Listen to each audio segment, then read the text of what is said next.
Breaking news concerning the U.S. economy. And it's gone. What? It's gone. It's all gone. Not socialism. All right, let's not panic. And it's gone. I'll make the money back by selling one of my livers. I can get by with one. Government should be a partner. Partner. I don't need anybody's money. It's nice. I'm really rich. And it's gone. Gone.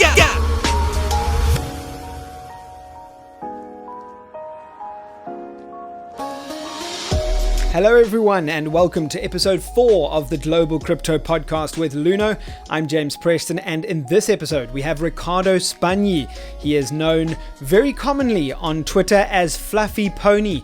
He's also known on YouTube because of the Magical Crypto Friends series, which he's made with a couple of his crypto friends. Be sure to check that out. We do talk about it as well, how it came to be, who animated it. That's all coming up in this episode. We also have the question from Meltem Demirs from episode 3, where she asked Fluffy Pony a question. So that's coming up. Next week, we have none other than Joe Lubin with us. So be sure to tune in if you are watching this live right now as part of the YouTube premiere. Thank you to those of you that have taken the time out on your Monday night. Every Monday night at 8 p.m. we launch a YouTube premiere of our latest episode here on the Global Crypto Podcast with Luno. Of course, it's available on Apple, Spotify, Google Podcasts, and right here on YouTube whenever you like. Make sure that you're subscribed so that you can get the latest episodes and up-to-date notifications as to when the new series and new episodes are released. So this episode proudly sponsored by Luno. Special thanks to them. Let's take a quick break to hear from our sponsors. Ready to start your crypto journey? You can instantly buy and sell Bitcoin and other cryptocurrencies on Luno. No experience needed. As simple as shopping online. Sign up today with the safe and easy way to buy, store, and learn about cryptocurrency. Go to www.luno.com or download the Luno app. T's and C's apply. Cryptocurrencies are volatile and unpredictable. Never risk more than you're willing to lose. We've been threatening to have this interview for a very long time. One of the most charismatic and more public figures of crypto, certainly the most popular African in crypto. Welcome, Riccardo Spagni, to the Global Crypto Podcast. Thank you very much for having me. Riccardo, so you've recently said that you took a bit of a break from Twitter. I believe that could have something to do with some of the relief work you've been up to. Would you mind just delving into a little bit about some of the work that you've been involved in to assist with COVID measures? Sure. So, a lot of communities in South Africa have been hard hit, and Plettenberg Bay has been no exception. And so I've been quite heavily involved in various relief efforts. It's unfortunate, but there seems to be a lot of corruption surrounding delivery of food parcels. So the community, multiple communities, in fact, in the area have gotten together and made sure that they are personally getting food parcels delivered and purchasing them and so on. Plet tourism has been a big starting point there. Then also we've also been trying to focus on some of our friends, people that we personally know in the community who are directly affected, helping them, and then also continuing to try and educate people. I think that education is a big aspect of this. Where to from here. And then the last aspect that I've been involved in is there are lots of foreigners, especially coming from Malawi, and then some from the DRC and so on, and Zambia. And the big issue that a lot of them face is they're here illegally. And apart from the xenophobia, which exists, sort of regardless of the skin color, there's also the aspect of them struggling or not really receiving any help from the government, because if they even had to apply, it would put their existence or their ability to continue staying here in jeopardy. And so we've been working with some of them to try and get them legal. Some of them have got small businesses, like one is a car mechanic, the other has a small spaza shop.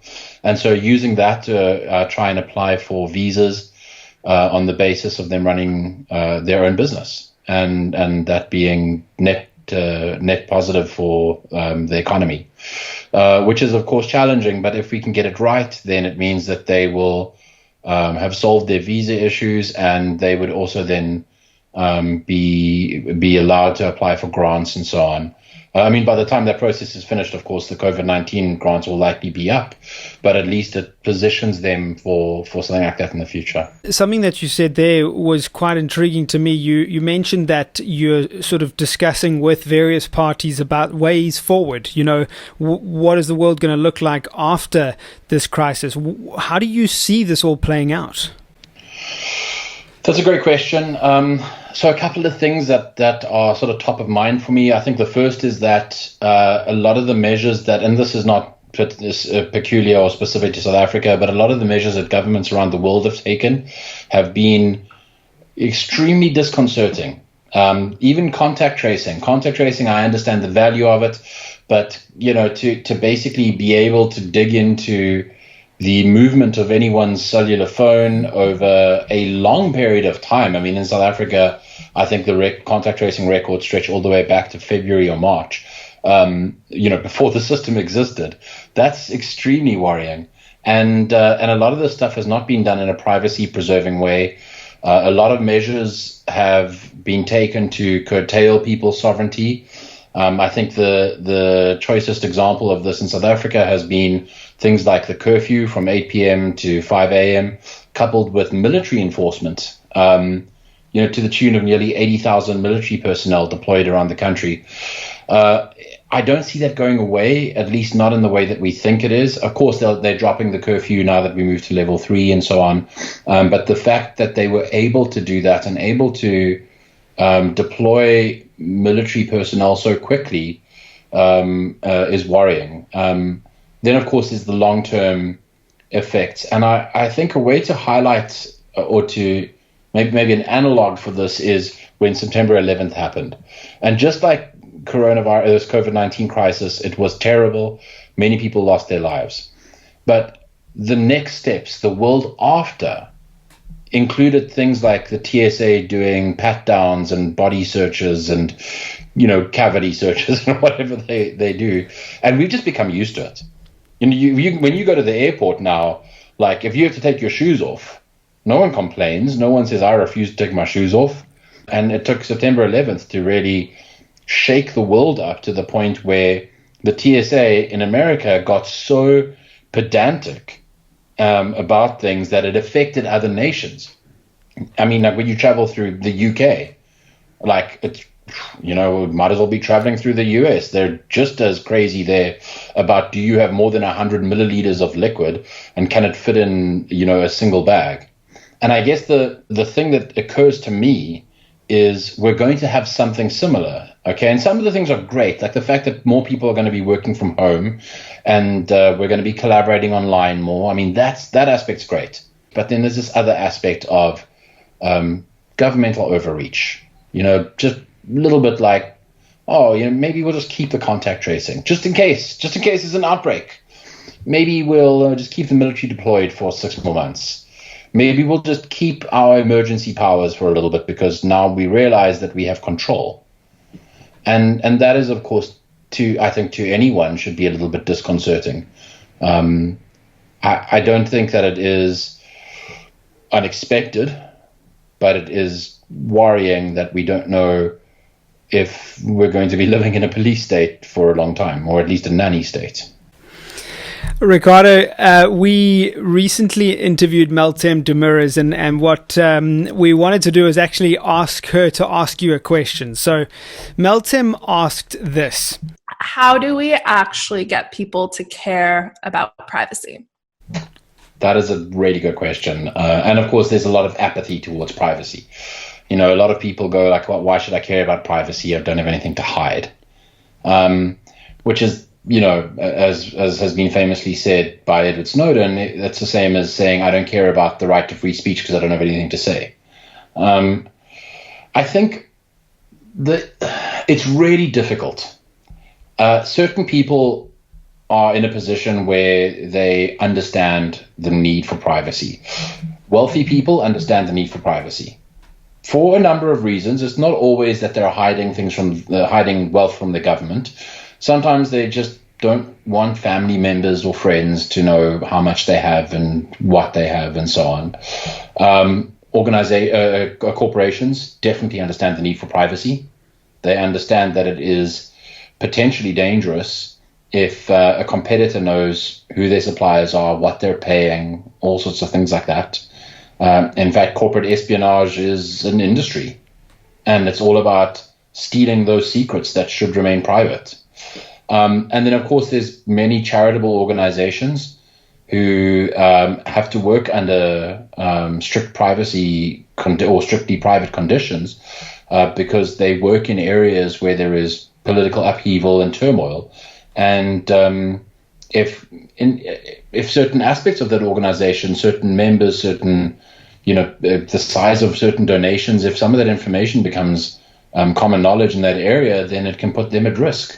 So I think that there are, these that's not governments understand the need for privacy. They have all sorts of state secrets. And there's other people who understand the need for privacy, but by and large, most people don't.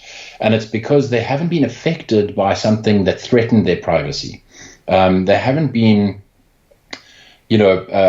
pulled up in a random or seemingly random sweep because of money that they received in their account that seemed to be suspicious. They haven't been arrested for something like that. People that have been arrested for doing things that are perfectly innocent because of automated systems that flag them as suspicious. Well, I guess the closest analog that we have for that is racism. Where somebody looks at someone and says, because of the color of your skin, I'm going to suspect you of being bad. And as often happens in the States, the person ends up getting shot or, that sort of thing. The presumption of guilt is extremely prevalent. And when we see that, Twitter goes berserk.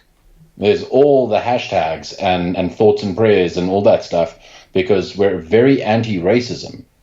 But there's a presumption of guilt in other aspects as well, and that's really where privacy comes into it. There's a presumption of guilt when you send money above a certain value.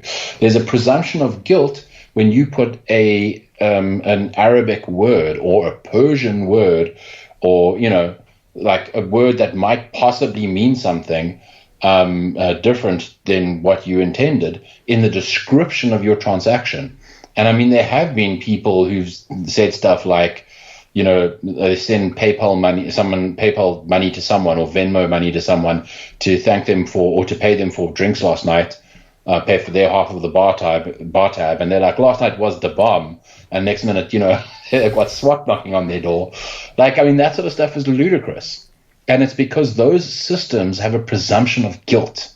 They start with the idea of anyone who uses Arabic words must be a terrorist, and so therefore we don't seem to have a problem with that. People don't seem to have a problem with that. And I think that when that realization starts to snap, just like if you were born in the 1700s or whatever, you probably wouldn't think that slavery and racism are bad.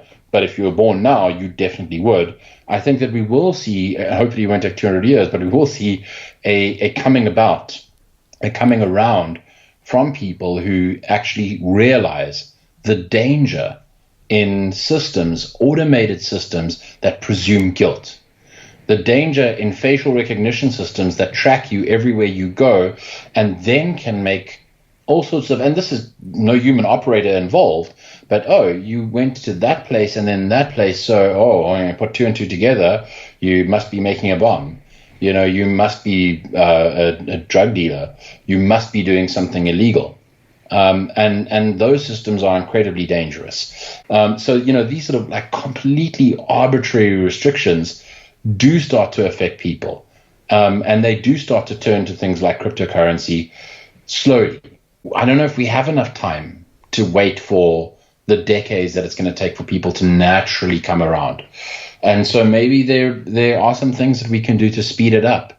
on a grassroots level, and maybe that is educating others around you as a starting point about the need for privacy and the parallels that, the assumption of guilt and thus destruction of privacy have with overt racism. So where would you start if you were going to educate people about privacy? There are a couple of organizations that are pro-privacy. I think teachprivacy.com is one that comes to mind, and sort of does has quite a lot of good information on why privacy matters. They do sort of, training on privacy and that sort of thing. But they do have, obviously, like GDPR has been great in terms of pushing people to think about privacy, at least on a commercial level. But yeah, there's a lot of stuff out there on why privacy is important. And firms like Teach Privacy have got really good. I mean, they're obviously more corporate, but they've got really, really good information and topics on the importance of privacy and on data privacy in particular, which is, of course, very related but different to financial privacy. How are we going to shake people out of the complacency that we're all lulled into? People might come around, or people I think will come around as organizations make privacy a feature. So Apple is a great example of this. They're making privacy a talking point. When you buy an Apple device, one of the features is that a lot of the stuff is built around preserving your privacy. And I'll give you a great example of this. If you have an Apple device and you go into the photos, you can search for something like dog, and it'll show you photos of dogs that you've taken. Like it knows photos that you've taken that have dogs in them. Funny enough, I literally searched for snake the other day. I had like a photo of a snake 2 years ago that I wanted to show someone. I literally just searched snake, and sure enough, it knew what the snake was. So that's interesting point, yeah? Yeah. Here's the difference between Apple and Google. Google sends all your images to the cloud, and on Google servers, it analyzes it to figure out whether, there's a dog in the picture or a snake or a picture of your cousin Bob. And then that metadata is collected. And when you search, it says, hey, Google, what pictures have I got of a snake? And then Google says, oh, it's these. Apple does all of that on your device at night when it's plugged in and you're sleeping. So, that information never leaves your device. And yeah, Apple have definitely made privacy mistakes in the past, and they're not perfect. But I think their general approach has really impressed me, because they're trying to use things that are sometimes really cryptographically complex to be able to collect statistics without being able to identify a person, without being able to identify a device. So they're doing stuff that is that should, at least as people start to understand it, should give them like a bit of a wake-up call as to, if Apple's doing that, what is Google doing to protect my privacy? What is Facebook doing to protect my privacy? And then they'll hopefully start to reason on how like organizations like Google and Facebook are the antithesis of privacy. We're going to jump in here quickly and just hear a quick word from our sponsors. There's so much more to cryptocurrency than just trading. With Luno's industry-leading crypto wallet and exchange, not only can you buy and sell the main cryptocurrencies like Bitcoin, Litecoin, Ethereum, and XRP, you're also given world-class security and a wealth of knowledge. Luno offers free crypto education and some of the most detailed market analysis every week. Sign up today with the safe and easy way to buy, store, and learn about cryptocurrency. Go to www.luno.com or download the Luno app on iOS and Android. Luno is ranked in the global top 10 exchanges by CryptoCompare. T's and C's apply. Cryptocurrencies are volatile and unpredictable. Never risk more than you're willing to lose. Okay, and continuing our conversation, Ricardo, John McAfee said in an interview once, our freedoms are being restricted, our security is being eroded, and we have no more privacy. If we lose privacy, he said this, if we lose privacy, we lose civilization. Is that statement extreme, or do you agree with that sentiment? I mean, I guess it is extreme, but it's also not entirely wrong. If you think about countries where privacy is gone, you think about, like the USSR back in the day. Think about North Korea. China is certainly heading there to a large degree. I think these are all places where I don't think any of us would want to live in Soviet era Russia or would want to live in North Korea. And certainly, anyone who's privacy conscious wouldn't want to live in China. I want to talk a little bit about the news that's gone a little under the radar. I mean, I think you timed it well. It was the end of 2019. Obviously, it is public knowledge, but you stepping away from your role as lead maintainer of Monero. I mean, Monero has become the out-and-out leader of privacy cryptocurrency in the last year or two, overtaking Zcash in terms of popularity, certainly. But you stepped away from that role, and you told CoinDesk at the time, and I quote, "You can't do this anymore." Could you unpack that statement? It seems pretty loaded. I think. I think that it doesn't. It's not meant to be negative. I think that the point that I really wanted to bring home with that is that I don't want to be the bus factor. I don't want to be the person that's viewed as somehow necessary to Monero. And to that end, the latest Monero release that's just gone out, 0.16, I had nothing to do with, really nothing to do with. I did not have to worry about building things. I did not have to worry about putting up hashes. I did not have to worry about naming it or anything.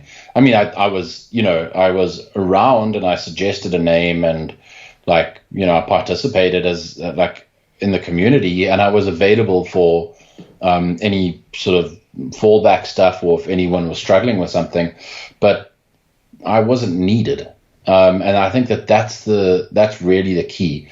After multiple years, was it six odd years of being that guy, there does come a point where you realize that it is dangerous if you continue being that guy. Not dangerous for me, dangerous for Monero. What happens to tribal knowledge stuck in my head about how things fit together if I've never told anyone and I get hit by a bus? And that's not even, even if I'm just sick and unable to participate in things, now everything grinds to a halt. That's not sustainable. You mentioned that your plan was to work on Tari a lot more in order to assist in some of the funding of Monero's work. Tell us a little bit about the business model there. So the idea is that, we don't actually know how we're going to monetize things just yet. So it's hard to say. But that's Tari you're talking about? Yeah, it's Tari, okay. Yeah. We're building things on top of Tari as well. We're building businesses. We've got lots of ideas, and the idea is that Tari Labs really should make money from ancillary services, not from the existence of the protocol. Whether we can pull that off or not is another story. But that's my deepest desire in my heart, is to prove to other projects that you can have a successful protocol without needing to attach a taxation system or a pre-mine or a governance system that pays out some central corporation. And I think we can achieve that. So,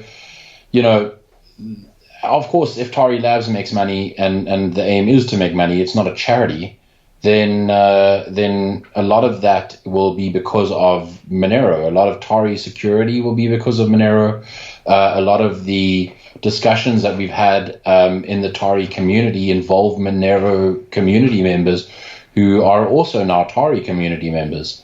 And so we benefit from their insight and wisdom and from everything they've learned over the many years that they've been in the space. So knowing that, we obviously, it is an imperative and it's a core goal of Tari Labs to give back to Monero. And there's many ways that we're thinking about doing that.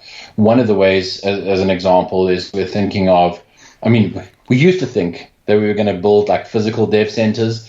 Now we're thinking they're probably more like virtual. Maybe there will be some physical office space, but more than likely virtual online sort of collaboration spaces.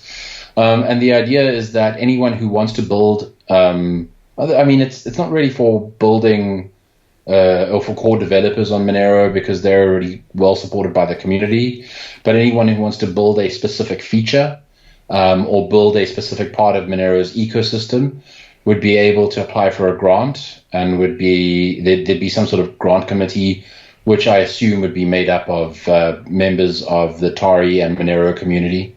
And that grant committee would then say, okay, you want to build a mobile, mobile node or something. Great. It's going to, we're going to give you 6 months worth of funding. And we're going to check in every month, and we're going to see, we expect a progress report every month or, every quarter or whatever it is. And then this is the estimate for, when you'll be done and so on. And that person would then be able to build that feature, that function, that thing, and hopefully maintain it thereafter. And they could even use the funding to build something that is effectively a business. If you're going to build an important part of the Monero ecosystem, and there's nothing wrong with monetizing it. And this would effectively then work almost like an incubator for projects where that is possible, or like a research grant for projects where monetizing it isn't possible. So that leads perfectly into my next question, which is around business models for crypto software engineers. There are so many different variants of incentivizing software engineers in this space. A lot of developers get clouded by the incentive of a token listed on an exchange. There's other carrot sticks. Others made a lot of money by mining coins early on, and then they just contribute to the project as it suits them. You've worked with a number of engineers across a whole bunch of different projects, Monero, Tari, Globy, and a number of other projects. In your experience, which are the developers that really make an impact and build quality software? Yeah, so I think, it is kind of the lazy way out to be like, oh, well, our project has a token and we're pre-mining 80% of it.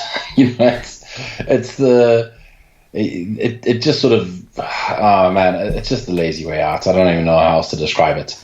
And the reality is that, yes, you do have a lot of money, and as evidenced by projects like Tron, you can go and buy things like BitTorrent, but it doesn't give you good developers. It doesn't give you good software. It doesn't give you beautiful interfaces. It doesn't really give you anything, except, money, which... And Ripple's another great example of this. Ripple has more money than I'm sure at one point in time they had more money than Apple and Facebook. Maybe by market cap, but not actual money. They have a ridiculous amount of money. Yeah, sure. But the best developers are ones that are ideologically motivated, the ones that want to make the project succeed because they think it will lead to a better world. And the other group that I really like are developers that are emotionally attached to the consumer. They feel the consumer's pain every time they open the app and the app is slow, or every time there's a loading screen that just doesn't work the way it should, or a button that's out of place. Those are also that between those two groups that you end up with really good, really beautiful, really well-designed stuff. You seem to have lived an experienced online life, one that I can relate to, but not a lot of people who spend time in the real world can. What are your thoughts on a digital world versus the real physical world? two simultaneous realities playing out. I mean, we're moving into a very interesting time in the next decade, 2 decades, as VR becomes a lot more harder to differentiate between real life and the virtual world. I mean, how is that going to impact our realities philosophically? Yeah, that's a good question. I don't know. I think that so maybe it's not really people who are my age, and no, my age are still fine, but anyone who is currently over 40 is going to struggle with the new reality. And I'm sure many people who are over 30 will also struggle, but at least that's the sweet spot. If you're sort of mid to late 30s right now, you grew up with computers in the 80s and 90s, at least you were peripherally aware of their existence, and you probably played a bit of Nintendo and Sega. You probably had a friend who had a Game Boy, and you watched like some sci-fi stuff on TV or whatever and thought that it was interesting, even if you were a rugby player or whatever. So you'll adapt better than those who just struggle with typing with their fingers and need to send voice notes because everything else is too difficult. Same goes for the exact opposite, which is like kids born today or kids who are, young today. I think by the time someone who is born today hits 18 years old or 20 years old, when they get to that age, they're not going to need a bank account. They're not going to understand the concept of a bank account. It's going to be weird to them. Why would you need a bank account? You can just have an app on your phone with all your money, and you can just send it to friends by scanning a QR code or typing in the address or whatever. Why would you need to go into a physical bank? Why would you need a card to send someone money, to pay for something? Like, all of that will just be like conceptually weird to them. But of course, to us, it's totally normal, to have a bank account. In fact, for many people, it's totally normal to have to go into the bank to do much of the processing, make payments, and do all sorts of stuff that we're comfortable doing online. And so just think about that. Think about how, like, this digital world is going to be so native to the children of today, and increasingly more foreign to us as we get older. But I think we'll adapt. I love VR. I think VR is great. And VR headsets are getting lighter. They're getting smaller. They're needing to be connected physically with a cable to a computer less. They're getting smarter, with cameras built in so that you can at least have some sort of AR thing, or at least not walk into a wall. And they're getting there's more dexterity. They're starting to be able to figure out finger movements. I've got a Valve Index, and I'm constantly fascinated by how holding the controllers, when I like lift my thumb or my finger or whatever, then it points the finger and that sort of thing. And you can really get a lot of finger control just from that without having to wear gloves or VR gloves or whatever, which are just very weird and very 90s. But there is going to be a lot more of that. And I think, check back in like 5 to 10 years time, and it's just, there will be people who spend a significant portion of their life in a VR environment. I want to move on to now crypto adoption itself. Just touch on your Magical Crypto Friends YouTube series. In the intro of those videos, the actual song talks about hodling and the importance of hodling. Do you see Bitcoin being as big as the huge claims we've become accustomed to? Yeah, that's a tough one. I think that... So I think that in many ways, Bitcoin, like normal Bitcoin, not anything built on top of it, is going to become like digital gold, really like digital gold. And if you think about gold, when was the last time you walked into a shop and was like, I would like a hamburger and a extra large fries, and here is a bar of gold for it? If you could give me 3,000 Kruger rands as change, that would be great. Like, no one does that. It's just not a thing. But there are certainly places where people do use gold to buy things, but it's very specific purchases. Yeah, the Venezuelan government, for instance. Yeah. There's a very narrow band where people use gold as a medium of exchange. Typically, it's just a store of value. But there's things that have been built on gold, like the gold standard, and banking was built on gold at one point. Okay, no longer now, but it was at one point. And so similarly, I think Bitcoin will end up being used for this very narrow band of things, moving large chunks of money between organizations, across borders, that sort of thing. Remittance to other countries where you have 500 staff employed, that sort of thing. But it will not be used for day-to-day payments on the base layer. Certainly things like Lightning might end up fulfilling that role.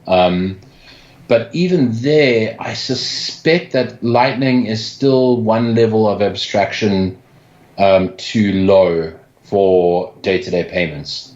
I think it's, you might end up with Lightning being more akin to the banking system built on gold. And then centralized institutions that provide Lightning custody and have some sort of interoperability. Maybe it's a private chain or even just a database, frankly, between them, would be able to replace the credit card network trivially. So, there's definitely, I think stuff built on top of Lightning is sort of the level that we need to get to. And frankly, not decentralized. I don't think we need decentralized stuff built on top of Lightning. I don't think it needs to be that fancy. I think custodial stuff is totally fine. People want to know that their money is safe when they lose their money. And if they have greater wealth, or you're buying a car or something with money that you have, well, then maybe you'll withdraw it to your Lightning wallet in your control and send it to the car dealer. That I can imagine that happening.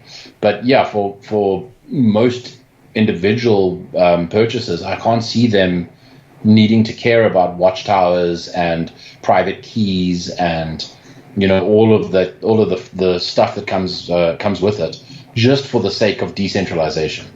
Which of the cryptocurrencies will become widely used in the decades to come, in your opinion? I don't think it'll be. I don't think any of them. I think it'll be systems built on top of them. I can't see any of them in their current form, being used more widely than gold is used. You mean even for Monero? What do you see Monero being used for mostly? Monero is another great example of because even if you put scalability concerns aside or anything like that, do you really want your purchase of a coffee at Starbucks to live on hundreds of computers all over the world for eternity, for later analysis by anyone, by corporations, by malicious governments, state-grade attackers? That is, doesn't matter how good Monero's privacy is, that is just a bad idea. So, being able to build or abstract daily transactions away from permanent storage on a blockchain is something you need for privacy. So I don't think Monero itself would be used on a daily basis for buying coffee, but certainly something like the Lightning Network built on top of Monero, where transactions are ephemeral and or something even one step above that, where it's truly peer-to-peer, where no one can sniff any interaction between parties or guess any interaction between parties. There's certainly things like that can be built, and I think that might be something that people would use on a day-to-day basis, that they would use for purchases. And sure, absolutely, building it on Monero would make a lot of sense. Now, a popular futurist here in South Africa, Bronwyn Williams, believes that crypto isn't going to be the white knight to save society from self-serving governments, and instead will really just create a new aristocracy because of those who got in early. Where do you see crypto fitting into society in the future, a couple of decades from now? I mean, her view is very cynical, but I don't think it's necessarily wrong, sadly. And I'll tell you why. It's not that the goals of crypto aren't lofty. It's not that there is a lack of cypherpunks within like the Bitcoin and Monero ecosystem wanting it to be that sort of white knight that goes and helps people to regain control over their lives. A great example of this is a company like Coinbase, which I don't think Coinbase is like an evil company by any measure, but there are a lot of people using Coinbase and thinking that they're using Bitcoin, but all they're using is a bank built on top of Bitcoin. Just wrapping up with a little more light-hearted question, coming back to Magical Crypto Friends. I mean, it's such a great series. People love it. What's the origin story of Magical Crypto Friends? How did you come up with this idea of the show? And secondly, who on earth animated that intro for you? So we were trolling on Twitter a few years ago, and someone made a joke about how the four of us should do a podcast because we're such good trolls. And I think it was me that started a Twitter group between the four of us, and I was like, hey, maybe this isn't a bad idea, and we just got talking from there. And we get on really well together. I mean, we're like obviously we don't agree with each other on everything. We don't have like these unified views, but I think we generally see the world in a pretty similar light and see the crypto space in a pretty similar light. And that is important, and I think it works really well. The second question that you asked about who animated it, so Simpson has animators that work for him at Pixelmatic, and I think they did a really good job of like creating this insane cartoon world that you can imagine. If we had enough time, we could build into like a full-on series, but just total lack of time. It really, I mean, that's what drew the question. I mean, it really is just world-class animation right there. So kudos. I have to ask about that exact point about trolling. Even when I look at how you responded to people on Reddit regarding your recent Monero announcement of stepping back as the lead maintainer, I mean, you seem perfectly fine to respond to so many different people on Twitter, on Reddit, back in the days when you were on Steemit. You're not afraid of social engagement or trolls. Why is that? I think I think I've realized that sometimes it's not about the person you're responding to, it's about the people that are watching. And a lot of the stuff is very public, I mean, when someone asks hard questions, it's tempting to go like, well, I'm just going to ignore it because like their nonsense isn't even worth a response. And sometimes I do, sometimes I just don't even feel like it, and so I won't respond.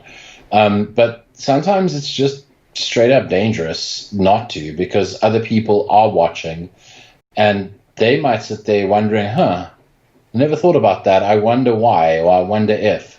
And so, replying to that helps because it means that those people who are watching from, who might not be subscribed or following you or whatever, who are watching this interaction can actually learn from it.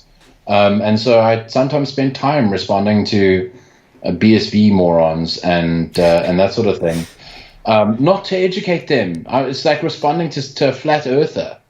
I'm not going to convince the flat earther that the earth is round. I'm not going to convince the BSV moron that Craig Wright is a fraud.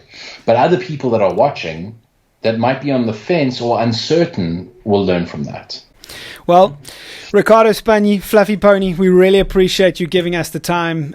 This has been hugely valuable. And man, we wish you all the best as you continue your work on Tari, and really hoping that you produce some really quality software and are able to monetize it successfully. Thank you very much. It's much appreciated, and thanks for having me. And there you have it. What an insightful conversation with a very intelligent man, a thoughtful man, and a busy man as well. He is always up to something, is Ricardo. And to see him step away from that lead maintainer role of the Monero project is very interesting. And it's going to be great to see just how Tari comes along and what they can develop under his watch. So we look forward to seeing the development there.